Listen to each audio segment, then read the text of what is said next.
So SOS mode on your phone means that your cellular service is down.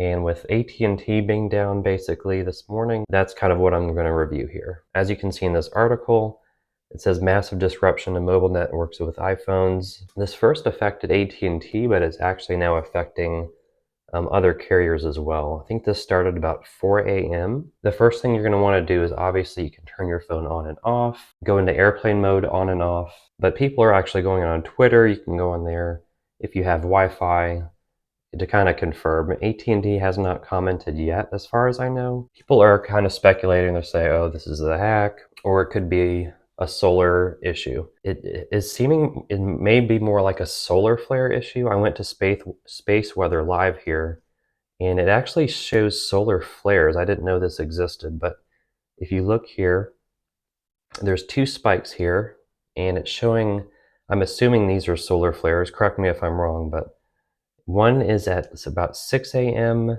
and there's another at about 11 a.m.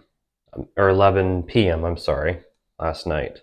And that kind of correlates. There was a report from, I think, 4 News in Oklahoma saying that around midnight there was a solar flare that could be the issue. It's saying the current value in the 24-hour max was X 1.9. This is a closer up view of this. And again, this is showing I think it's about 6:20 a.m. UTC, and then 11 p.m. or a little after 11 p.m. there was a spike as well. So this was what Oklahoma Channel 4 News was reporting. I couldn't find that. I did see it on X, but I couldn't find the actual article. But put in the comments if you have your own thoughts, and I hope this helps.